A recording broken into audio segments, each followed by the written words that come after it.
네, 대법원이 국민의힘 권선동 의원이 통일교 측으로부터 1억 원을 수수한 혐의에 대해 징역 2년의 실형을 확정했습니다. 권 의원은 의원직을 잃게 됐는데요. 자세한 내용 취재기자 연결해서 알아보겠습니다. 이준혁 기자. 네, 대법원입니다. 네, 권 의원의 유죄가 확정됐죠? 네, 대법원 2부는 오늘 오전 국민의힘 권성동 의원의 선고 기일을 열고 권 의원의 상고를 기각했습니다. 이로써 징역 2년과 추징금 1억 원을 선고한 원심 판결이 확정됐습니다.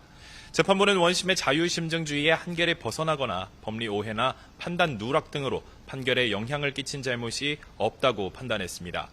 특검 수사 대상에 포함되지 않는다거나 사건 주요 증거들이 압수수색 영장과 무관하다는 권 의원 측의 주장은 모두 받아들이지 않았습니다. 정치자금법 위반 혐의로 벌금 100만 원 이상의 형이 확정되면서 오선인 권 의원은 공직선거법과 국회법에 따라 의원직을 잃게 됐습니다. 집행 종료나 면제 뒤에 10년 동안 피선거권과 선거권도 제한됩니다. 권 의원은 선고 뒤 입장문을 내고 사실 판단과 법리 적용에 대해 아쉬움을 감출 수 없지만 사법부 최종 판단을 겸허히 받아들이겠다고 밝혔습니다. 그러면서도 정적을 꺾는 일이 정치의 목적이 되어서는 안 된다며 정치 보복이 자신 하나로 마무리되길 바란다고 덧붙였습니다.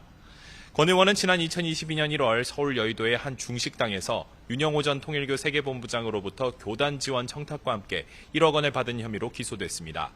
앞서 1심과 2심은 모두 권 의원 혐의를 유죄로 인정해 징역 2년과 추징금 1억 원을 선고했습니다.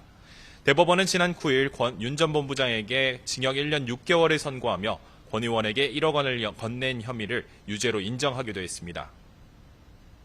네, 특검의 다른 사건들에 대해서도 대법원 선고가 나왔죠? 네, 대법원은 김건희 씨의 측근으로 알려진 이종호 전 블랙펄 인베스트먼트 대표의 재판 청탁 혐의에 대해 징역 1년 2개월, 추징금 7,110만 원을 선고한 원심을 확정했습니다.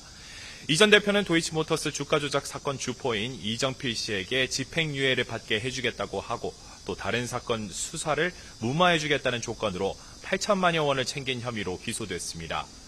1심은 두 혐의를 인정해 징역 1년 6개월을 선고했지만 2심은 횡령사건에 대한 수사 무마는 특검 수사 대상이 아니라고 보고 공소기각으로 판단해 징역 1년 2개월로 감형했습니다. 이른바 집사게이트에 연루된 김매성 씨의 횡령 혐의는 일부 무죄, 일부 공소기각 판결이 확정됐습니다. 김 씨는 지난 2023년 차명법인 이노베스트 코리아 명의로 보유한 IMS 모빌리티 주식을 46억 원에 매도하고 이 가운데 24억 3천만 원을 조영탁 IMS 모빌리티 대표에게 허위로 대여해 횡령한 혐의 등을 받습니다. 앞서 1심과 2심은 24억 3천만 원 횡령 혐의에 대해서는 무죄로 나머지 혐의에 대해서는 특검법상 관련성을 인정할 수 없다며 공소기각으로 판단했습니다. 오늘 김건희 씨의 도이치모터스 주가 조작, 여론조사 무상수수, 통일교 청탁 의혹 선고도 함께 이뤄질 예정이었지만 특검의 연기 요청이 접수된 이후 오는 24일로 미뤄졌습니다. 지금까지 대법원에서 YTN 이준엽입니다.